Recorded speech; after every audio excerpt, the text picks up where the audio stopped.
Bangladesh cricket বোর্ডের এই drama, এই সার্কাস, এই বায়োস্কোপের আসলে শেষ কোথায়?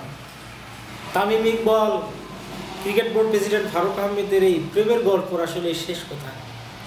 ওয়েলকাম করছি তাড়াপের ইউটিউব চ্যানেল থেকে আপনাদের সবাইকে জানাই প্রীতি এবং শুভেচ্ছা। যারা আমার এই ভিডিওটা দেখছেন তাদের সবাইকে ধন্যবাদ। আজ যে বিষয়টা নিয়ে কথা বলবো, তামিম ইকবল গতকালকে একটা প্রেস কনফারেন্স করেছিল তাওহিদ হৃদয় ইস্যুতে, কিন্তু আমার যেটা মনে হয় যে তাওহিদ হৃদয়ের কোনো ইস্যুটাই ওটা তামিম ইকবলের উদ্দেশ্য ছিল না। তামিম ইকবলের উদ্দেশ্য ছিল হচ্ছে তাদের যে বোর্ডের যে একটা পারিবারিক নীতি, পারিবারিক যে একটা খামার ওখানে তৈরি করা হয়েছে ক্রিকেট বোর্ডে, সেই একজন সদস্যই মানে সেটার একজন বড় সদস্য হচ্ছেন ফারুক আহমেদ। ফারুক আহমেদের যেই 120 কোটি টাকার কেলেঙ্কারি, সেটা ধামাচাপা দেওয়ার জন্যই আমার মনে হয় তামিম ইকবল এই নাটকটা করেছেন, এবং আমার মনে হয় যে এটা সবাই বুঝে গেছে। তামিম ইকবলের তো আসলেই ভাই এসব কাজ না, সে তো কোনো সমন্বয়ক না, সে তো কোনো উপদেষ্টা না, সে তো কোনো ক্রিকেট বোর্ডের সদস্য না। তাহলে তার সব বিষয় নিয়ে এখানে তার মাথা ঘামাইতে হবে।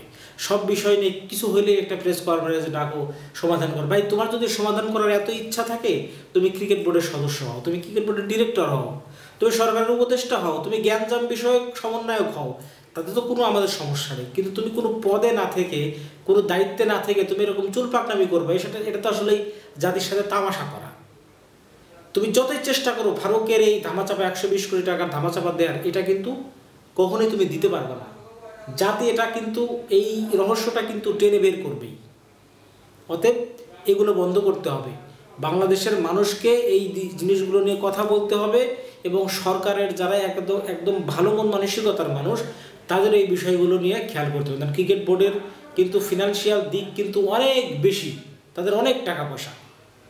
সো এই টাকা পয়সা, এখানে এত টাকা পয়সা, এখানে দুর্নীতি হইতে পারে, এখানে অনেক ধরনের ঝামেলা হইতে পারে। এই জিনিসগুলো ক্রিকেট বোর্ডকে খেয়াল রাখতে হবে। তামিম ইকবালের সাথে আসিফ মাহমুদের একটা ভালো সম্পর্ক বলে তামিম ক্ষমতার জোরে যা খুশি তাই করে যাবে ক্রিকেট বোর্ডে, এটা আমরা মেনে নিব না। এটা বন্ধ করতে হবে। আপনাদের যার জায়গা থেকে এই বিষয়গুলো নিয়ে কথা বলেন। বাংলাদেশ ক্রিকেট